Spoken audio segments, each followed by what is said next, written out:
Chapter 26. There was another famine in the land in addition to the one that had occurred in Abraham's time, and Isaac went to Abimelech, king of the Philistines, at Gerar. The Lord appeared to him and said, "Do not go down to Egypt. Live in the land that I tell you about. Stay in this land as an alien, and I will be with you and bless you.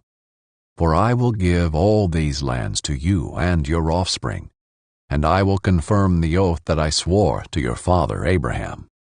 I will make your offspring as numerous as the stars of the sky. I will give your offspring all these lands, and all the nations of the earth will be blessed by your offspring.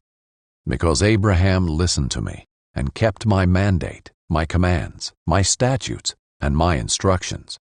So Isaac settled in Gerar. When the men of the place asked about his wife, he said, "She is my sister," for he was afraid to say, "my wife," thinking, "The men of the place will kill me on account of Rebekah, for she is a beautiful woman." When Isaac had been there for some time, Abimelech, king of the Philistines, looked down from the window and was surprised to see Isaac caressing his wife Rebekah. Abimelech sent for Isaac and said, "So she is really your wife? How could you say she is my sister?" Isaac answered him, "Because I thought I might die on account of her." Then Abimelech said, "What have you done to us? One of the people could easily have slept with your wife, and you would have brought guilt on us." So Abimelech warned all the people, "Whoever harms this man or his wife will certainly be put to death." Isaac sowed seed in that land, and in that year he reaped 100 times what was sown. The Lord blessed him, and the man became rich and kept getting richer until he was very wealthy. He had flocks of sheep, herds of cattle, and many slaves, and the Philistines were envious of him. Philistines stopped up all the wells that his father's servants had dug in the days of his father Abraham, filling them with dirt. And Abimelech said to Isaac, "Leave us, for you are much too powerful for us." So Isaac left there, camped in the Gerar valley, and lived there. Isaac reopened the wells that had been dug in the days of his father Abraham, and that the Philistines had stopped up after Abraham died. He gave them the same names his father had given them. Then Isaac's servants dug in the valley and found a well of spring water there. But the herdsmen of Gerar quarreled with Isaac's herdsmen and said, "The water is ours." So he named the well Esek, because they argued with him. Then they dug another well and quarreled over that one also. So he named it Sitnah. He moved from there and dug another, and they did not quarrel over it. He named it Rehoboth and said, "For now the Lord has made space for us, and we will be fruitful in the land." From there he went up to Beersheba, and the Lord appeared to him that night and said, "I am the God of your father Abraham. Do not be afraid, for I am with you. I will bless you and multiply your offspring because of my servant Abraham." So he built an altar there, called on the name of the Lord, and pitched his tent there. Isaac's servants also dug a well there. Now Abimelech came to him from Gerar with Ahazath his adviser, and Phicol the commander of his army. Isaac said to them, "Why have you come to me? You hated me and sent me away from you." They replied, "We have clearly seen how the Lord has been with you. We think there should be an oath between two parties, between us and you. Let us make a covenant with you. You will not harm us, just as we have not harmed you, but have done only what was good to you, sending you away in peace. You are now blessed by the Lord." So he prepared a banquet for them, and they ate and drank. They got up early in the morning and swore an oath to each other. Isaac sent them on their way, and they left him in peace. On that same day Isaac's servants came to tell him about the well they had dug, saying to him, "We have found water." He called it Sheba. Therefore the name of the city is still Beersheba today. When Esau was 40 years old, he took as his wives Judith daughter of Beeri the Hethite, and Basemath, daughter of Elon the Hethite. They made life bitter for Isaac and Rebekah. So we are in chapter 26 of the book of Genesis, and this time we're going to be looking into the life of Isaac and also what are the patterns that we see in the life of Isaac here in this chapter, and how is it similar to that of Abraham. All right, so let's just start with what we usually do that I deviated from yesterday, which is God's character, and then we'll move on from there. And so there are a couple of things that I saw in God's character here. And one of those is that God will guide us in the way that we should go. And we see an example of that in verses 1 and 2, which says, "Now there was famine in the land of Canaan, besides the previous famine that had occurred in the days of Abraham. So Isaac went to Gerar to Abimelech, the king of the Philistines. The Lord appeared to him and said, 'Do not go down to Egypt. Stay in the land of which I will tell you.'" So there are a couple of things that I saw here. One was that it seemed like Isaac wanted to make the same decision that his father had made, which was when there was famine, go to Egypt. So it seemed like God wanted to prevent what happened with Abraham to happen with Isaac. Remember when Abraham went to Egypt, who did he come out of Egypt with? Hagar. And what was the result of that? Ishmael. And so maybe God was trying to keep him from going in that same path. And so God had just instructed him to stay in the land that he was, which was in the land of Gerar, where he stayed and he obeyed God. So what I saw there was that God will help us to not make the same mistakes that our parents made. But the question is, do we always not make the same mistakes that our parents made? I don't know, but we'll find out what happened with Isaac in that area later on when we look into the chapter. So the other thing that I saw is in this chapter is that God extended his covenant to Isaac because of Abraham. And one of the things that came to mind is that the things that you do as parents could lay a foundation for your children. And so because of the relationship that Abraham had with God, God had a covenant with Abraham, right?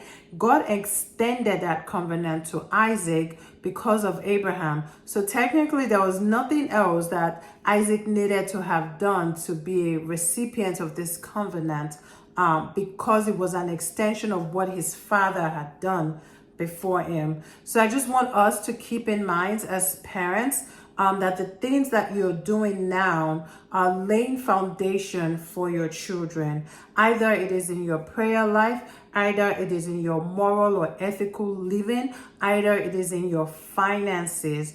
Everything that you're doing is laying foundation for the lives that your children will have when they grow old and after you. So let's just be mindful of that. So we're going to move into God's will. And what I see in God's will is that God desires for us to prosper. And we're just going to look quickly into verses 12 and 13 to see why I said that. Verse 12 says, "Then Isaac planted seed in that land as a farmer and reaped in the same year 100 times as much as he had planted. And the Lord blessed and favored him. And the man Isaac became great and gained more and more until he became very wealthy and extremely distinguished." So remember in verse 1, there was famine in this land. It was Isaac's natural instinct to leave the land and go to a land that was already flourishing, which in this case was Egypt. But God had instructed him to not go to Egypt, but stay in the land that he was in, because God was going to bless him. And lo and behold, God blessed him. So what that shows me is that it doesn't matter what is going on around you. It doesn't matter what the circumstances may seem. It shows me that God will do what he wants to do. God will bless you regardless of the circumstance. He will bless you regardless of what is going on around you. And I've said it before, he doesn't do it small. He will do it exceedingly abundantly above you could ever ask or imagine. I mean, imagine this. Isaac reaped of what he sowed 100-fold. And not only that, but the Bible says that he was rich and richer until he became exceedingly great. That just shows me that the God that we serve is not a small God, and he does not do small things. All right, let's move on into the next segment, which is our identity. And there are a couple of things that I got here as our identity, which is that you are blessed because God is backing you. And we see it in the life of Isaac when he obeyed God, and God had instructed him, don't go to Egypt, stay where you are, I'm going to take care of you. He obeyed God, which means that he had God's backing in that difficult, that uncomfortable situation he was in, which was in the land of Gerar, where there was famine. That was an uncomfortable situation. That was a place of uncertainty. Famine, anything could happen, right? But he was obedient to God, and God backed him in the decision that he made to wait as God had instructed him. And I just want to use that to say to us that whatever we do, wherever we go, let us not do it outside of God, because we need God's backing in every single thing that we do. In every single thing that we do, we need God to back us. Because I don't know about you, but let me tell you about me. That is where I find comfort. That is where I'm rest assured, when I know that God is backing me up in this thing. All right, so the other thing that I saw here is that when God blesses you, he will bless you in a way that even other people will be intimidated by you. He will bless you in such a way that it will be so evident in your life that God is blessing you. And then the other thought, so now we're going to move on to lessons learned. And I also got a couple of things from lessons learned. And one of those things is that Isaac made the same mistake that his father Abraham made in the land of Gerar. Let's just read the verse and then we'll talk about it. And this is in verse 6, which says, so Isaac stayed in Gerar. The men of the place asked him about his wife, and he said, she's my sister, for he was afraid to say my wife, thinking the men of the place might kill me on account of Rebekah, since she's very beautiful.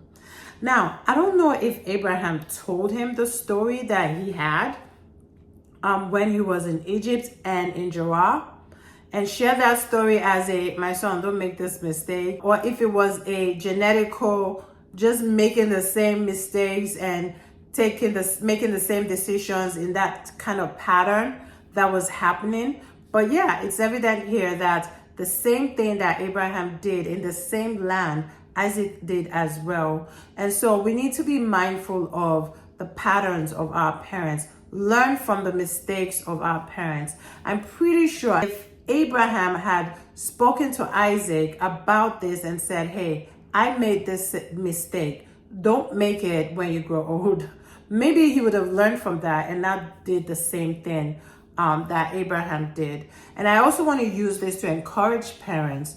Don't be afraid to share the mistakes that you made in your lifetime to your children when they become adults, so that they learn from it and not make the same mistakes that you made as an adult. Save them from all that trouble, really. And then the second thing that I saw also in this is that Abimelech learned from his experience with Abraham. So when Isaac and Rebekah showed up in that land, and Isaac said what he said and lied and told them that she was his sister, he was not eager to get her into his harem like he did Sarah. Nuh-uh. He left that situation alone. But the good thing was he also was able to detect and see that, oh wait, Isaac just lied, and made sure that nobody fell into this deception that would cost them God showing up in a not so cool way on those people. And so it's about learning from your mistakes, learning from your past, and learn from the mistakes of your parents. And so we're going to go into the prayer points and then the verse of the day. And the prayer points that I have is that we're going to pray that God will guide you. God will guide your every move, and that you will not walk in error or make wrong decisions. And my prayer for you is that you will not make decisions based on the circumstances that you are in, but you make decisions by the guidance of the Lord in the name of Jesus. And then you're going to pray that God will keep you from making the mistakes that your parents made, that you will not follow the same patterns that they followed, but God will direct your steps. The third prayer point is that you're going to pray that whatever you sow, that you will reap 100-fold. We saw God did that for Isaac in verse 12. And I believe that God can do the same for you and me as well. So the fourth prayer point is that you're going to pray that God will make room for you and cause you to be fruitful. We see this later on in the chapter where Isaac's servants were digging well, and the people of the land were contending for those wells until they no longer contended. So the well that they no longer contended for was called Rehoboth, which was a fruitful land. And so now we move on to the verse of the day, and I'm pretty sure y'all know the verse of the day right at this point. Verse 12. I have mentioned it a number of times on how God just blessed Isaac. You know, it says, then Isaac planted seed in that land as a farmer and reaped in that same year 100 times as much as he had planted, and the Lord blessed and favored him. I just want you to hold on to that verse, that God will bless and God will favor you, that God will bless the work of your hands, and that every effort that you make, everything that you sow, you will reap 100-fold of it, that your efforts will not go in vain. Hold on to that belief, pray along those lines, and trust God to be faithful in your life as you meditate on his word. And thank you so much for joining me tonight. And I will see you tomorrow to study chapter 27. And this is where we introduce Jacob and his deception as well. I mean, let me tell you, there is a pattern going on with this family and deception. God will help them. All right, thank you so much and have a wonderful day.